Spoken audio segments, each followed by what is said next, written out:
Varicose వ్యాధితో బాధపడుతున్నారంట. తక్కువ ఖర్చుతో ట్రీట్మెంట్ కావాలి అనుకుంటే ఎవిస్ హాస్పిటల్ని సంప్రదించండి. శ్రీమాత్రే నమః, శ్రీ గురుభ్యో నమః. తదుపరి ధనుసు రాశి.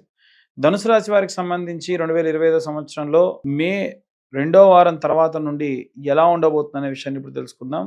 ధనుసు రాశి అంటేనే మనకు కనిపించేది ఏంటంటే విల్లు, బాణం. కాబట్టి వీరు ముందుగా ఏం చేసుకుంటారు, ముందుగా సంకల్పం తీసుకుంటారు, ఎలా మనం ముందుకెళ్ళాలని ఆలోచిస్తారు, ప్లాన్ ఆఫ్ యాక్షన్ ఉంటుంది, పర్ఫెక్ట్గా ప్లాన్ ఇంప్లిమెంట్ చేస్తారు. కానీ ఈ నెలలో ఎవరో ఒక వ్యక్తి మీ ప్లాన్ని డిస్టర్బ్ చేయడం కానీ, మీ యొక్క పనులలో ఆటంకాలు కలిగించడం కానీ చేసే అవకాశం ఉంది. ఎట్టి పరిస్థితుల్లో దయచేసి మీరు చేసేటువంటి పనులకు ఎక్స్పీరియన్స్ లేని వ్యక్తులు కానీ, ఎవరైనా మీకు తెలవని వ్యక్తులు కానీ, తెలవని వారిని నమ్మి డబ్బులు ఇవ్వడం కానీ, మీకు చిన్న ఉదాహరణ చెప్తే అర్థమవుతుంది.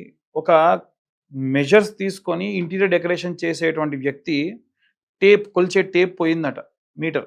డబ్బులు ఇచ్చి అతని వర్కర్ని కొనుక్కొని రమ్మని చెప్పాడు. అతను కొనుక్కొని వచ్చాడు, కొలిచి మొత్తం అంతా కూడా అన్నీ కూడా చేసి డిజైన్ చేశారు. కట్ చేస్తే ఫిట్ చేయాల్సిన రోజు ప్రతి వస్తువు దగ్గర 1.5 మీటర్ తగ్గింది. ఇదేంటి అని చూస్తే ఆ తెచ్చినటువంటి కొత్త టేప్ ఏదైతే ఉందో, మీటర్ ఏదైతే ఉందో అది చైనా మాల్. దాంట్లో అంతా కలిస్తే ఒక 1.5 ఇంచ్ తగ్గింది. 8 లక్షల రూపాయలు నష్టపోయారు. అంటే వాళ్ళు చేసే పని వాళ్ళే చేయాలి, ప్రతిదీ వీళ్ళు మానిటర్ చేయాలి. అలాంటి స్వభావము, అలాంటి తత్వం, అలాంటి పరిస్థితులు ఈ రాశి వారికి ఈ నెలలో ఉంటాయి. కాబట్టి జాగ్రత్తగా ఉండండి. నేను ఇంత క్లియర్గా ఎందుకు ఎగ్జాంపుల్ చెప్పానంటే, చిన్న విషయం వల్ల లక్షల్లో నష్టం వస్తే చాలా బాధపడతారు. చాలా సంవత్సరాల నుంచి కష్టపడ్డ డబ్బులు కూడా పోయే అవకాశం ఉంటుంది. ఎట్టి పరిస్థితుల్లో అలాంటి పనులు చేయకుండా ఉండండి. వీలైనంత వరకు కూడా ఎవరైనా సరే ఏవైనా సలహాలు ఇస్తే దాన్ని ఒకసారి ఆలోచించి ప్లస్ ఏంటి మైనస్ ఏంటి అని నిర్ణయం తీసుకొని తర్వాతకి వెళ్ళండి. ఇది ఒక్కరికి కాదండి. ఈ యొక్క విద్యార్థులకు కానీ, సినీ రాజకీయ రంగాల వారికి కానీ, గృహిణులకు కానీ, చేతి వృత్తులు, కుల వృత్తులు, రైతులు, అన్ని వర్గాల వారికి వర్తిస్తుంది. ఎవరన్నా ఫారిన్ కంట్రీస్కి వెళ్ళాలన్నా, ఎవరన్నా పెళ్లి సంబంధాలు వస్తున్నాయి చూడాలన్నా, ఒక వ్యక్తి వచ్చి చెప్పండి, గుడ్డిగా నమ్మకండి. ప్రతిదీ మీరు ఆలోచించి నిర్ణయం తీసుకోండి.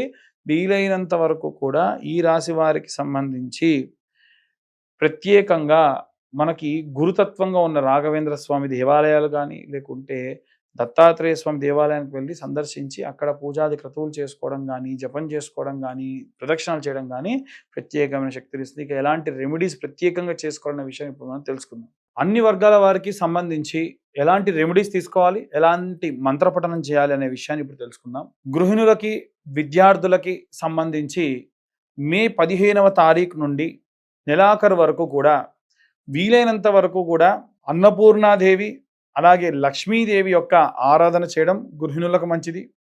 వీలైనంత వరకు అన్నపూర్ణాదేవి స్తోత్రము నిత్యం ఒకసారి వినడము, చదవడము ప్రత్యేక శక్తినిస్తుంది. విద్యార్థి దశలో ఉన్నటువంటి వారంటే ఒక స్కూలింగ్ కానీ, కాలేజ్ అని కాకుండా ఎటువంటి కాంపిటేటివ్ ఎగ్జామ్స్కి ప్రయత్నించే వాళ్ళు కూడా మేధా దక్షిణామూర్తి స్తోత్రం వినడం చాలా చాలా ప్రత్యేక శక్తినిస్తుంది. అమ్మవారి యొక్క సరస్వతీదేవి ఆలయానికి వెళ్ళి సందర్శించడం ప్రత్యేకమైనటువంటి కాస్మిక్ ఎనర్జీని పెంచేదానికి సహాయం చేస్తుంది. అలాగే ఎవరైతే ఉద్యోగస్తులు ఉన్నారో మీరు ఈ నెలలో ప్రత్యేకమైనటువంటి జాగ్రత్తలు తీసుకోవడం వల్ల వచ్చేటువంటి 6 నెలల్లో కూడా ప్రత్యేకమైనటువంటి శ్రద్ధ మీ యందు మీ పై అధికారులు చూపించే అవకాశం ఉంటుంది. కేవలం ఇది ఒక సాఫ్ట్వేర్ ఎంప్లాయీస్ అనే కాకుండా ఎవరైనా సరే అన్ని రకాలైనటువంటి ఉద్యోగాలు చేసేవారు కూడా మీ యొక్క యజమాని నుండి, మీ పై హయార్కీ నుండి, గవర్నమెంట్ ఉద్యోగస్తులు కానీ, సెంట్రల్ గవర్నమెంట్ ఉద్యోగస్తులు కానీ ఎవరైతే ఉన్నారో వారు ప్రత్యేక శ్రద్ధను మీ యందు ఉంచడం జరుగుతుంది. వారు ఎంత శ్రద్ధగా మిమ్మల్ని టార్గెట్ చేస్తూ ఉంటారో అంత బాగా వర్క్ చేయడం వీరికి మంచి ప్రత్యేకమైనటువంటి శక్తినిస్తుంది. వీరికి ప్రత్యేకంగా దత్తాత్రేయ స్వామి వారి యొక్క గురుచరిత్ర పారాయణ చాలా శక్తినిస్తుంది. అలాగే వ్యాపారానికి సంబంధించి గురువారము, శుక్రవారము తెల్ల ఆవాలు, ఆవు నెయ్యి, సాంబ్రాణి పొడి కలిపి శుక్రవారం నాడు అలాగే గురువారం నాడు ప్రతి శుక్ర గురువారాల్లో సాయంత్ర సమయంలో ఒక కప్పు వెలిగించి దాంట్లో ఆ యొక్క పదార్థం ఇప్పుడు చెప్పిన మిశ్రమాన్ని వేసి ధూపంగా వేయడం వల్ల ప్రత్యేకమైనటువంటి మంచి వ్యాపార అభివృద్ధి కలిగేటువంటి అవకాశం ఉంటుంది. నిత్యం మీ యొక్క వ్యాపార స్థలాన్ని మూసి వెళ్ళేప్పుడు కూడా ఒక చిన్న పేపర్ ముక్కను తీసుకొని ఆకరణ కాల్చి 3 సార్లు కుడివైపున ఒక్కసారి ఎడమవైపు తిప్పి ఆ షటర్ దగ్గర పడేసి వెళ్ళడం అనేటువంటిది, లేదా ఆఫీస్ క్లోజ్ అయిన దగ్గర పడేసి వెళ్ళడం అనేది మంచిది. మీరు కాకుండా క్లోజింగ్ స్టాఫ్ ఎవరైతే ఉంటారో వారికి చెప్పడం కూడా చాలా మంచి జరుగుతుంది.